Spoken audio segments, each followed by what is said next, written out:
Fue el mayor desastre aéreo en vuelo único de la historia. Un Boeing impactaba contra una montaña al noroeste de Tokio. 520 personas, entre pasajeros y tripulación, morían entre una maraña de metal.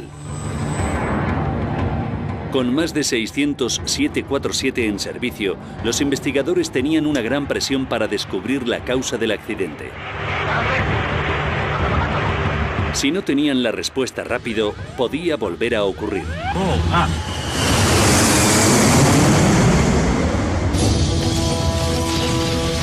Los desastres no ocurren sin más. Son desencadenados por una serie de sucesos críticos.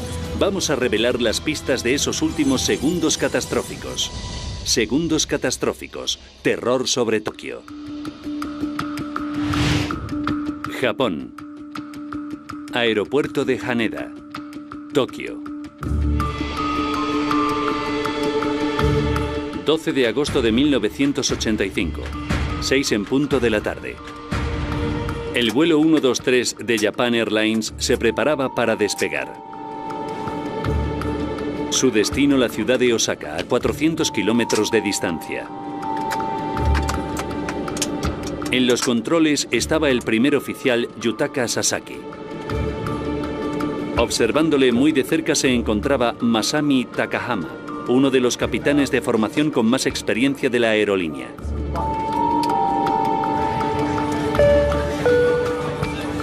Ward Wallach, estadounidense de 26 años, era uno de los muchos extranjeros que iban a bordo.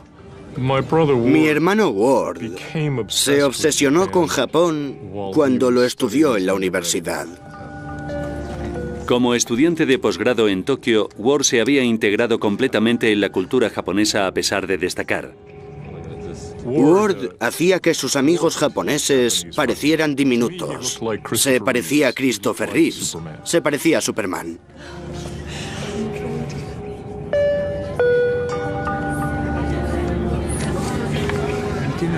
También a bordo estaba el actor y cantante japonés Kyu Sakamoto. Creo que lo que llamaba la atención de mi marido, Kyu Sakamoto, a todo el mundo, era su sonrisa. Tenía una enorme sonrisa cuando actuaba en televisión y también en casa. Adoraba a su familia. Era un hombre bueno y siempre pensaba en su familia.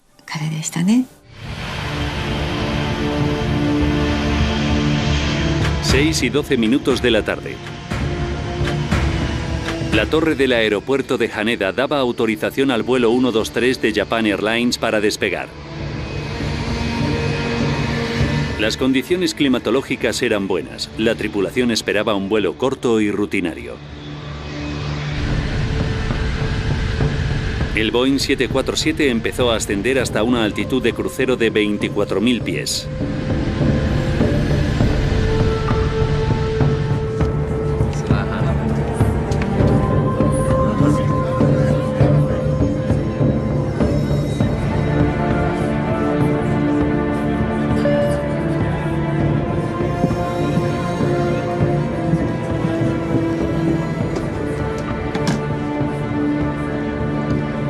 Un pasajero necesita utilizar el baño.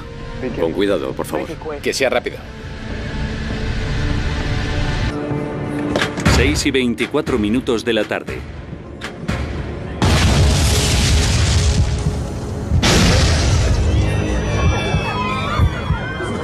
Dos explosiones sacudían el avión.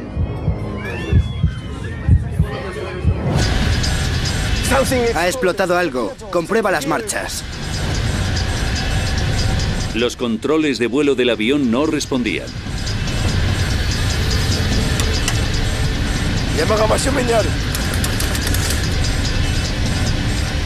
La tripulación intentaba desesperadamente averiguar qué pasaba.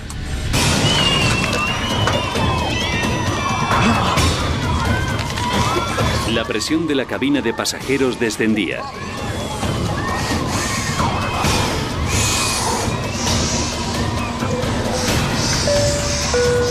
Atención, descenso de emergencia. Pónganse las mascarillas en la cara. Abróchense los cinturones. Apaguen los cigarrillos. Esto es un descenso de emergencia. 6:25 de la tarde. El vuelo 123 de JAL estaba fuera de control. El capitán Takahama declaraba una emergencia. Emergencia inmediata. Solicito regreso a Haneda. Y se comunicaba por radio con control aéreo de Tokio. Tomen curso magnético de 90 grados por vector de radar a Oshima. La tripulación intentaba hacer girar el 747 para que pudiera seguir una ruta de regreso al aeropuerto de Haneda. A la izquierda. Da la vuelta. Pero el avión no respondía. Sí, señor. He dicho que no la des tanto. ¿Qué está pasando? 6:27 Control de tráfico aéreo de Tokio se comunicaba por radio con el vuelo 123 de JAL. Japan 123, por favor, confirme que tienen una emergencia. Eso es afirmativo. ¿Cuál es la naturaleza de la emergencia?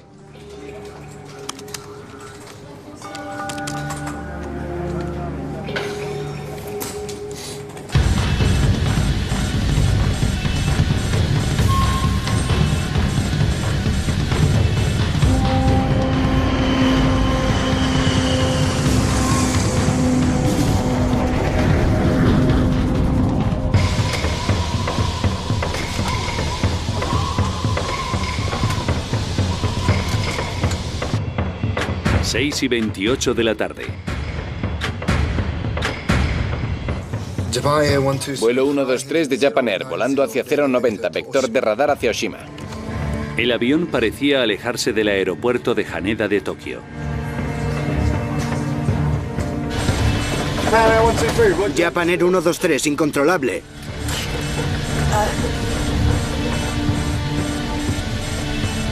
Japan Air 123, incontrolable. 6:31 de la tarde. Desde Tokio le sugerían dirigirse al aeropuerto de Nagoya, que estaba más cerca, a 133 kilómetros de distancia. Su posición, 72 millas de Nagoya. ¿Puede aterrizar en Nagoya? No, negativo. Solicito destino en Haneda.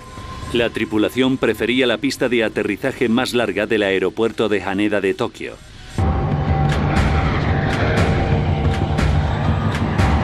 6:33. El avión superaba los 20.000 pies de altitud. Los pasajeros tenían dificultades para respirar.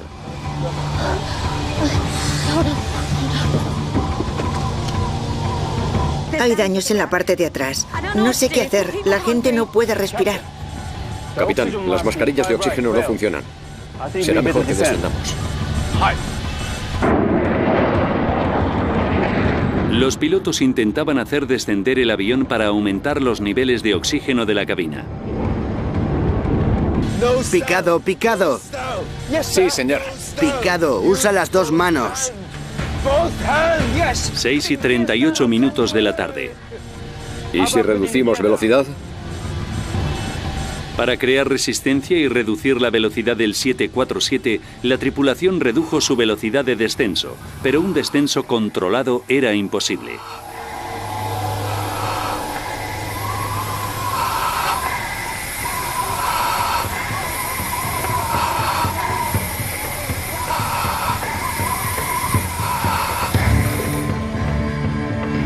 Control de tráfico aéreo de Tokio seguía por radar al avión.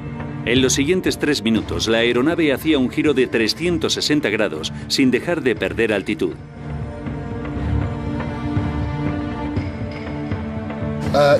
¿Puede controlar el avión ahora? Japan Air 123, incontrolable. Japan Air 123, recibido. Entendido. ¿Quiere contactar con Haneda? Puede que no sirva de nada.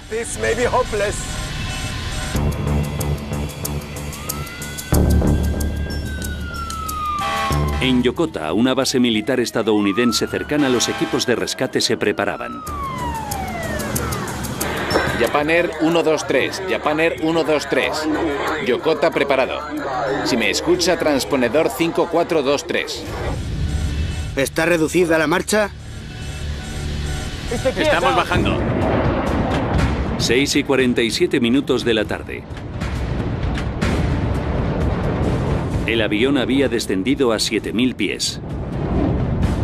Pero con muy poco control de la dirección, los pilotos se enfrentaban a nuevos peligros. Hay una montaña ahí delante. El vuelo 123 de Japan Airlines estaba a kilómetros de su ruta, en las profundidades de la montañosa región al noroeste de Tokio. Gira a la derecha, hay una montaña ahí. Pon el control a la derecha, giro a la derecha. Giro a la derecha, eso es. Podemos chocar contra la montaña. Sí, lo sé.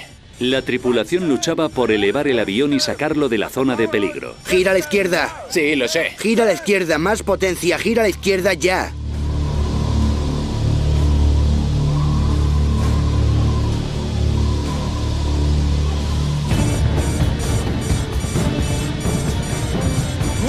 Gira a la izquierda, más potencia, más potencia.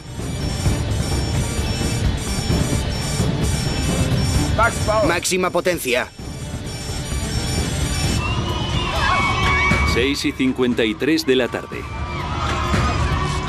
Los pilotos conseguían elevar el avión a 13.400 pies. Pero todavía estaban a 65 kilómetros al noroeste del aeropuerto de Tokio. Lo único que podía hacer tráfico de control aéreo era mirar. Estamos listos para su aterrizaje en cualquier momento. Estamos coordinando con Yokota. Yokota también está disponible para aterrizaje. Potencia, deja el flap. Flap arriba. A bordo, el avión cabeceaba e iniciaba un descenso incontrolado. Potencia, potencia, flap. Morro arriba. Es el fin.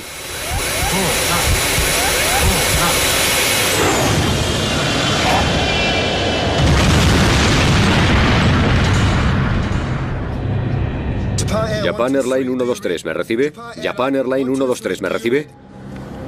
El avión desaparecía del radar. Japan Airline 123, ¿me recibe?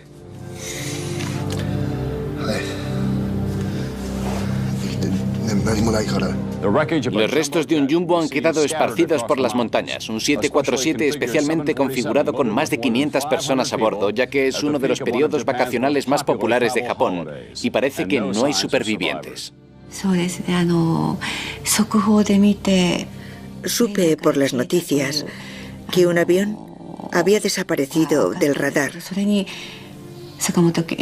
Pero no tenía ni idea de si mi marido iría o no en ese avión.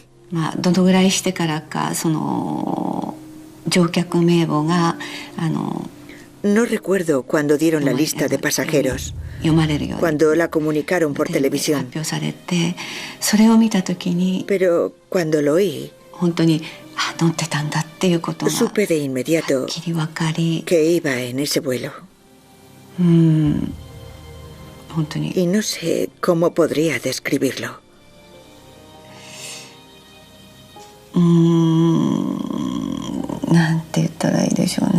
Me quedé horrorizada.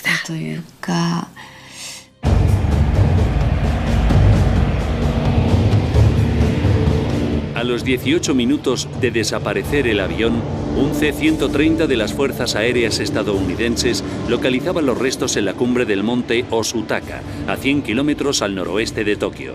Comunicaron por radio a las autoridades japonesas las coordenadas.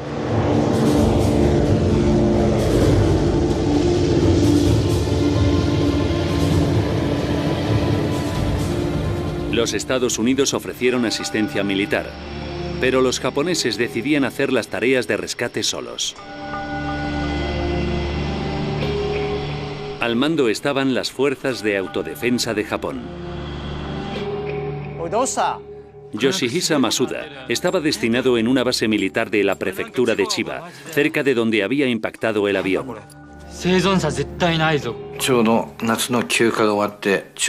Acababa de volver a la base de mis vacaciones de verano y la base estaba muy alborotada.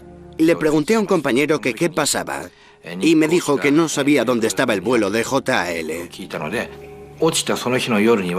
La noche del accidente del avión, la base estaba en alerta porque se pensaba que tendríamos que ir para allá. Un helicóptero japonés comunicaba que no había señales de supervivientes.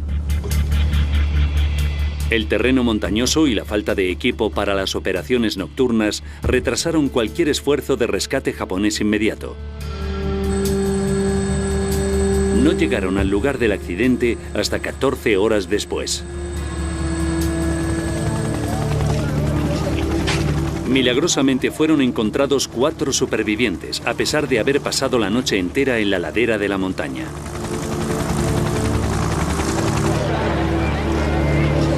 Pero murieron 520 personas, entre los que estaban Kyu Sakamoto y Ward Wallach. Cuando supe que estaba en ese avión, no me lo podía creer. Quiero decir, Ward estaba lleno de vida. Era joven y no tenía que pasarle una cosa así. Me parecía irreal.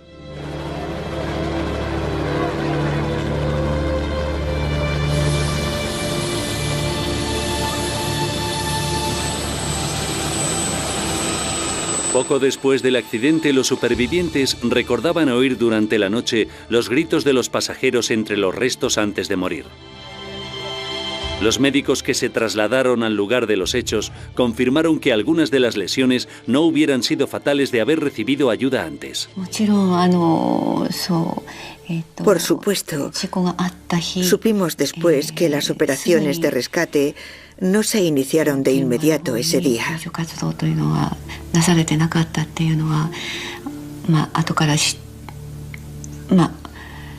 Y deberían haberse puesto en marcha de inmediato. Porque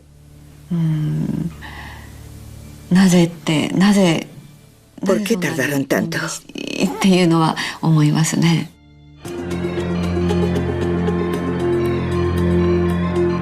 Ahora, repasando los hechos y profundizando en la investigación oficial, podemos revelar qué hubo detrás del mayor accidente aéreo en vuelo único de la historia de la aviación.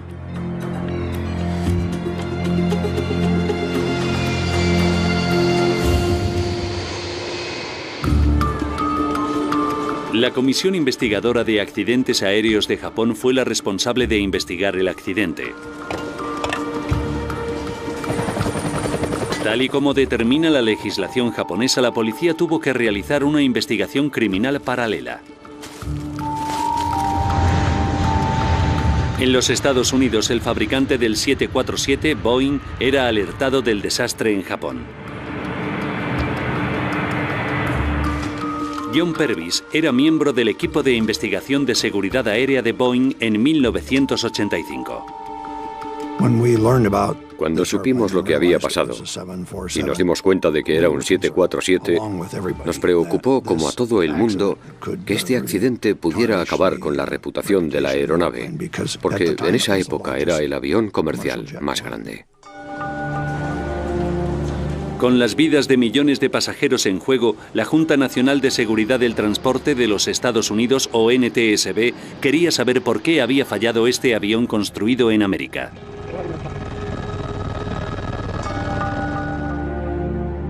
Al representante de la NTSB, Ron Sleeth, le fue asignada la investigación. Nos preocupaba mucho que si hubiera sido algún problema mecánico, pudiera provocar fallos genéricos y que pudiera afectar a toda la flota. Un equipo de investigación de ingenieros de Boeing y miembros de la NTSB se trasladaban a Japón. Pero una vez allí, les resultó difícil tener acceso a la zona.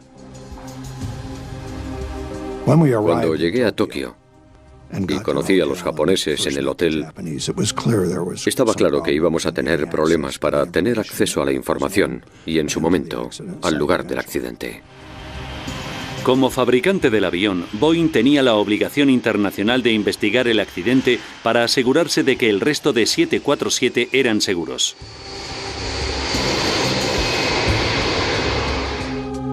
Sin embargo, como este vuelo, el 123 de JAL, era un vuelo doméstico, la normativa internacional no era así en 1985. Y no tuvimos acceso automático al caso. Tuvimos que pedir permiso para desplazarnos y trabajar con el equipo japonés. Mientras los estadounidenses esperaban el permiso de la policía para acceder al lugar del accidente, el equipo de investigación japonés compartió con ellos las grabaciones de voz de la cabina del vuelo 123 de JAL. Ha explotado algo. Pudimos oír una explosión en la grabación. En realidad, dos grandes explosiones, una justo después de la otra. Es el fin.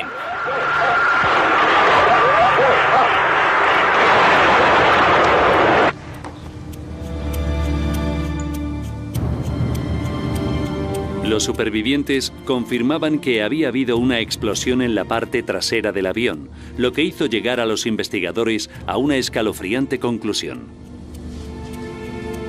En los años 80 hubo una serie de ataques terroristas, secuestros y bombas en aviones de todo el mundo. Así que cuando se produjo este accidente, tuvimos la sospecha de que había podido ser un ataque terrorista.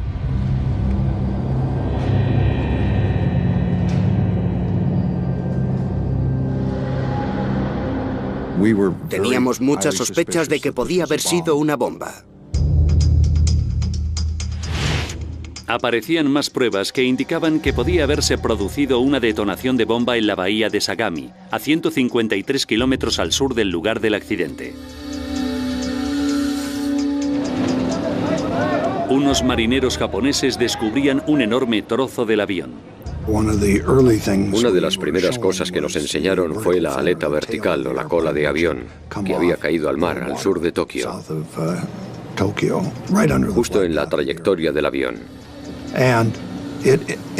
Y eso indicaba que el avión había tenido un problema catastrófico mucho antes de llegar al lugar del accidente. Una fotografía tomada durante los últimos minutos del vuelo 123 de JAL confirmaba las sospechas de los investigadores. Evidentemente, faltaba la cola.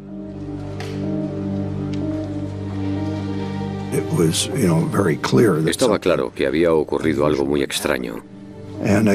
Y a eso se añadía nuestra teoría de que podía tratarse de una bomba. 5 días después de llegar, la policía japonesa daba permiso al equipo de investigación estadounidense para acceder al lugar del accidente.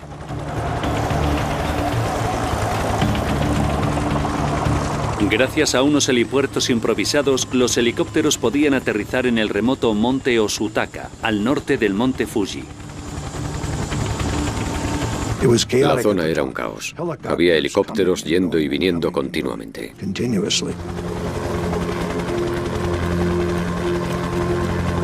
Los investigadores empezaron a buscar entre los restos del vuelo 123 de JAL componentes estructurales importantes. Una de las cosas que hacen los investigadores es buscar lo que llamamos 4 esquinas del avión, es decir, el morro, los extremos de las alas y la cola.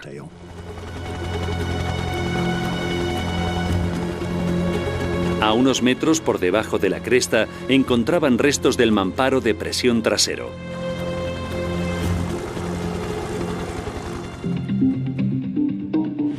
Esta estructura circular se compone de una serie de placas de metal superpuestas con hileras de remaches. Está entre la cabina y la sección de la cola y está diseñado para evitar que el aire presurizado de la cabina escape por la parte trasera de la aeronave. Cuando vimos el mamparo, vimos que evidentemente estaba destrozado y en 1000 pedazos.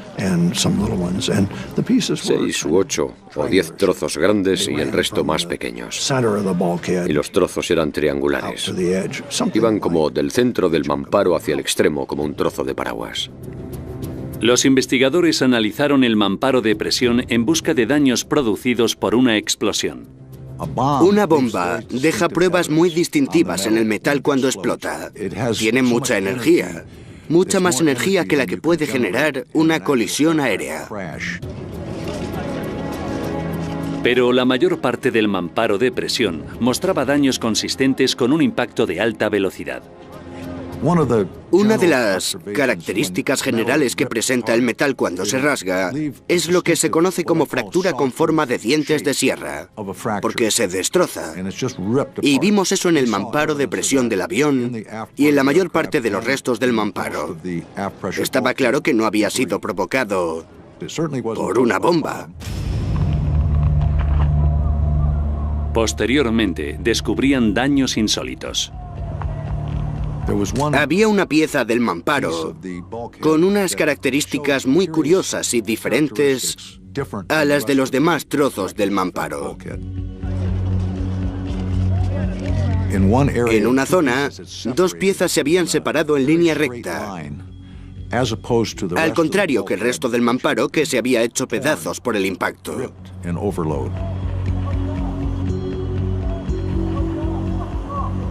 Pero estas se habían separado de forma diferente y yo quería ver por qué. El equipo quería examinar la sección del mamparo en el laboratorio. Pero la policía les denegó el permiso ya que su investigación para determinar si era un acto criminal estaba todavía en curso. Porque en Japón, una investigación criminal tiene prioridad sobre una investigación de seguridad. Y esto hizo más difícil que el equipo de seguridad tuviera acceso al lugar del accidente para recabar otro tipo de datos, como los restos que se habían separado de la aeronave. Complicó y retrasó parte de la investigación de seguridad porque los investigadores criminales estaban a cargo. El equipo ideó una ingeniosa manera para resolver el problema. Boeing ideó un procedimiento para tomar réplicas de las superficies fracturadas, básicamente con una cinta adhesiva, que se ponía en la superficie de rotura sin dañar la superficie de rotura. Tomaba una réplica de la fractura que podía ser examinada posteriormente en el laboratorio.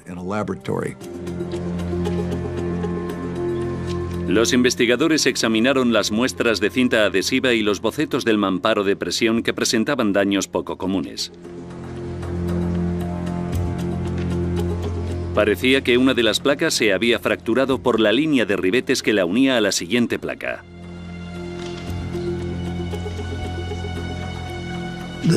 Este metal se había roto por esos orificios. Y al principio pensé que era desgaste.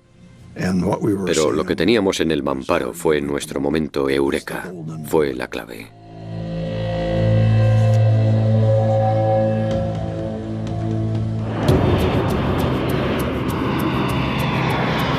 Habiendo detectado las reveladoras muestras de fatiga de metal, los investigadores necesitaban saber qué la había causado. También debían averiguar si se trataba de un incidente aislado o de un problema que podría derribar a los más de 600 747 que había en servicio por entonces. El equipo de investigación analizó la historia del avión. Descubrían que el avión había estado involucrado en una ocasión en un inusual accidente. Averiguaron que en 1978 en el aeropuerto de Osaka el piloto del avión había aterrizado con el morro demasiado alto. La cola había tocado tierra y se había arrastrado por la pista. El mamparo de presión trasero sufrió daños y fue reparado.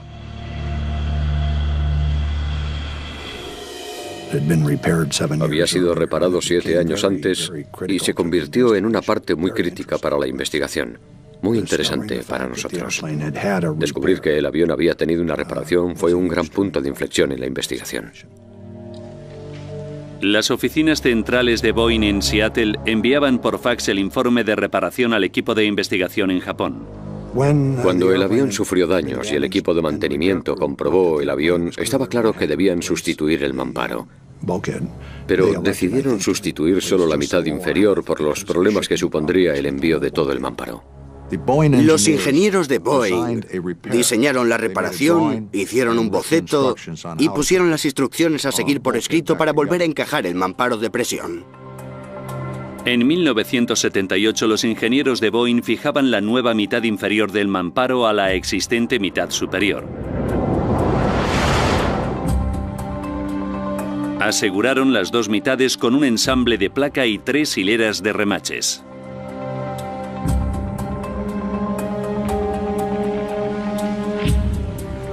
Como la fractura de metal fue por la hilera de remaches, la sospecha de los investigadores caía sobre la unión entre la placa y las dos mitades del mamparo.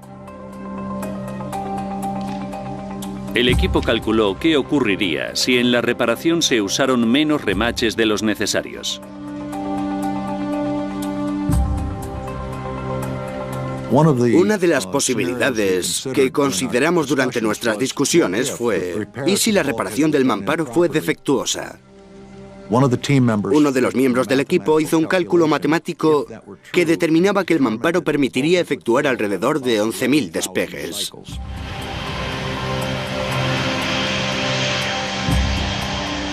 Sorprendentemente, el avión había realizado 12.319 ciclos de despegue y aterrizaje desde la reparación, muy cerca del número calculado. Fue un gran paso adelante. Una reparación defectuosa del mamparo podía estar detrás del mayor desastre aéreo en un vuelo único de la historia. Ahora los investigadores necesitaban pruebas concluyentes para demostrar su teoría. La policía japonesa de nuevo les daba permiso para acceder al lugar del accidente y poder examinar más exhaustivamente los restos. Así que fuimos directos a la zona del mamparo de presión, que tenía lo que yo consideraba una fractura curiosa. Descubrimos que la reparación no se había realizado correctamente. Durante el proceso, había un sitio donde tenían que poner una placa de empalme y se había hecho mal.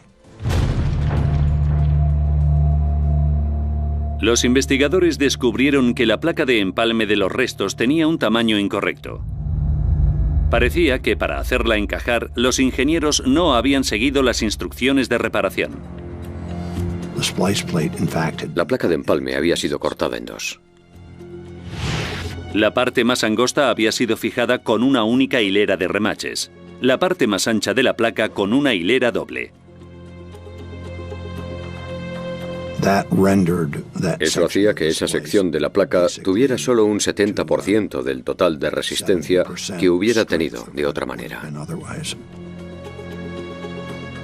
Por la defectuosa reparación, solo una hilera de remaches había soportado la mayoría de fuerzas durante cada ciclo de despegue y aterrizaje. Durante cada ciclo, el mamparo se había estirado y contraído como si de un globo se tratara. Se habían formado pequeñas grietas alrededor de los remaches de la placa.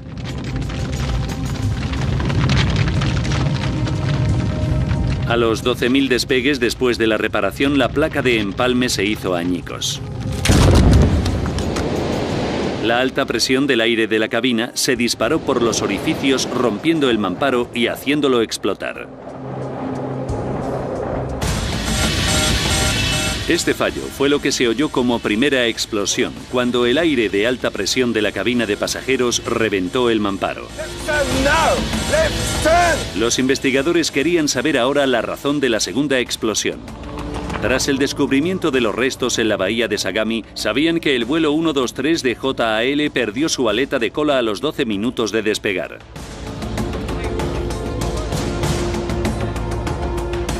Revisando el grabador de vuelo, se dieron cuenta de que fue aproximadamente cuando se oyeron las dos explosiones, lo cual llevó al equipo a una conclusión sorprendente.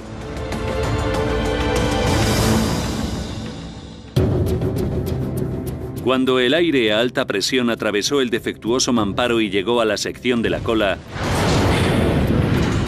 arrancó la aleta de cola.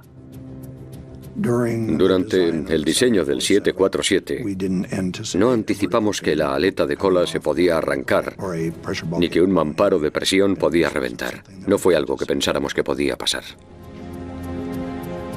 El equipo de investigación debía averiguar cómo un mamparo que reventó y una aleta de cola perdida habían hecho que los pilotos perdieran el control y estrellaran el avión.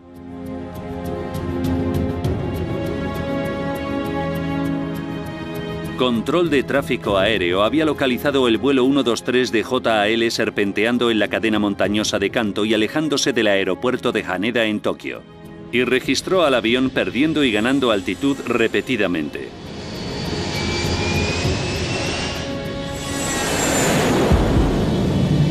Trazando la trayectoria de vuelo del avión, los investigadores reconocieron un ciclo que les era familiar, un tipo de ciclo aeronáutico llamado fugoide. A medida que el vuelo 123 empezaba a caer en picado, aceleró. El aumento de velocidad genera elevación, y cuando el avión se eleva, pierde velocidad haciendo que vuelva a caer en picado.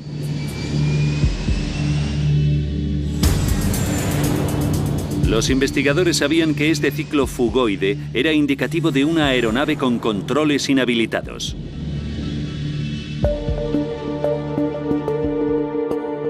Los cuales son críticos para ladear y controlar la altitud del avión.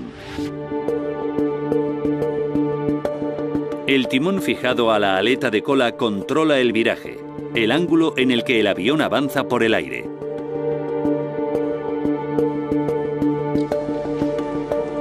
La pérdida de un timón no provoca un ciclo fugoide, pero sí le provocan daños importantes en el sistema hidráulico del avión. En los aviones modernos grandes, todos los controles de vuelo funcionan mediante presión hidráulica. Es imposible que el piloto tenga suficiente fuerza para mover los controles de vuelo con cables y poleas, como antiguamente. Así que los controles de vuelo funcionan gracias a los sistemas hidráulicos. El equipo descubrió que los sistemas hidráulicos del vuelo 123 de JAL sufrieron graves daños durante la explosión del mamparo. Para que los 4 sistemas hidráulicos lleguen a la aleta vertical y a los timones, los 4 tienen que llegar a ellos, y eso significa que tienen que atravesar el mamparo de presión para poder llegar a la aleta vertical. Cuando la aleta de cola se separó del fuselaje, se rompieron las 4 líneas hidráulicas y el avión se paralizó. Cuando perdieron la aleta de cola y los sistemas hidráulicos, los pilotos pudieron mínimamente controlar el avión con la potencia del motor. La aeronave siguió volando en círculos, elevándose y descendiendo, prácticamente fuera de control. Esto explicaba por qué el avión había volado en ciclo fugoide. ¿Por qué la tripulación había tenido una dificultad extrema para controlar el descenso del avión? ¿Y por qué no pudo volver al aeropuerto de Haneda y se adentró en la cordillera de Kanto?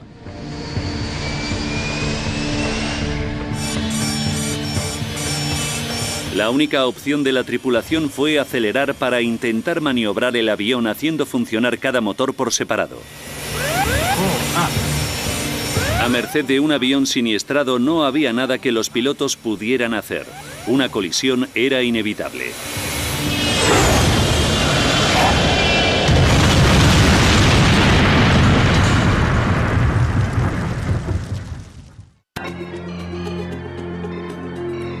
Tras ahondar en la investigación, ahora conocemos los sucesos que causaron el mayor desastre aéreo en vuelo único de la historia de la aviación.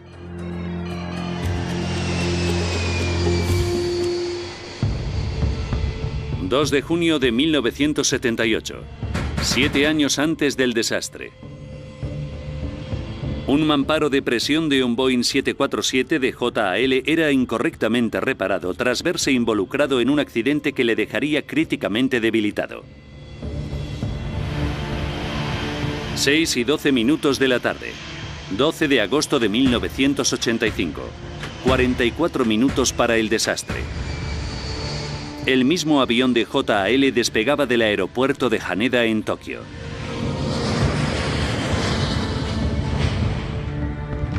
A medida que se presurizaba la cabina, pequeñas grietas del reparado mamparo empiezan a extenderse.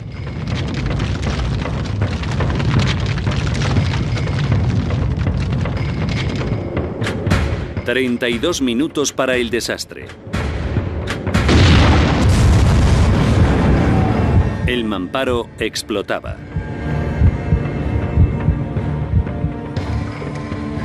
El aire presurizado se disparaba a la sección trasera del avión, arrancando la aleta de cola y cortando las líneas hidráulicas. 31 minutos para el desastre. El capitán Takahama declaraba una emergencia. Los pilotos intentaban maniobrar el avión sin saber que los controles de vuelo básicos estaban inhabilitados.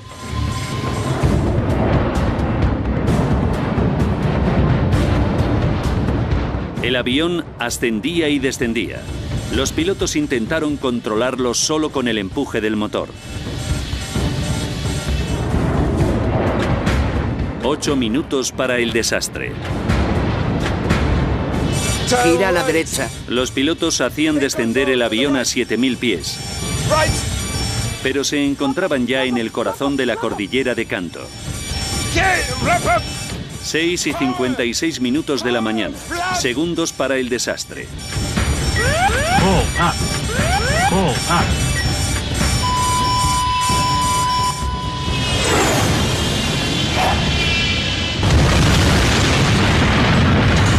Pero la tragedia no había terminado. Los testimonios de un superviviente revelaban que otros también sobrevivieron al impacto.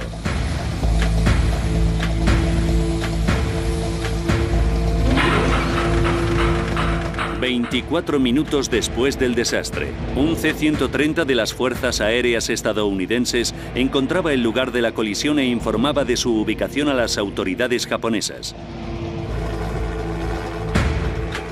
2:09 minutos. Un helicóptero del Cuerpo de Marines ofrecía a 2 de sus hombres para el rescate en la montaña, pero un minuto después recibían órdenes de regresar a la base. 9 de la mañana, 14 horas después del desastre. Los primeros equipos de rescate japoneses llegaban a pie al lugar del accidente. La cuestión de cuántos pasajeros podrían haber sobrevivido si hubieran autorizado a las fuerzas estadounidenses a aterrizar se convertía en un punto focal para los afligidos familiares. Hasta la fecha no se sabe quién rechazó la ayuda estadounidense. Nadie en las fuerzas de autodefensa de Japón admite haber ordenado a la tripulación estadounidense retirarse. Pero en respuesta a la colisión y a las subsiguientes críticas, las fuerzas de autodefensa de Japón compraron helicópteros y equipamiento diseñado para operaciones nocturnas en terrenos montañosos.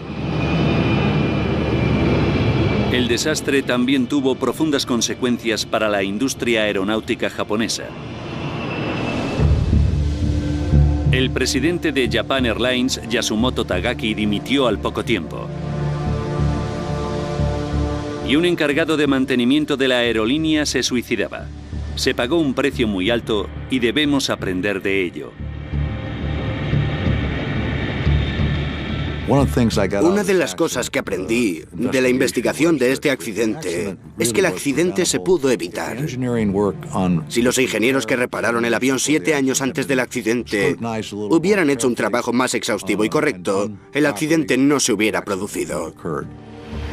Confirmada una incorrecta reparación como causa del fallo del mamparo del vuelo 123 de JAL.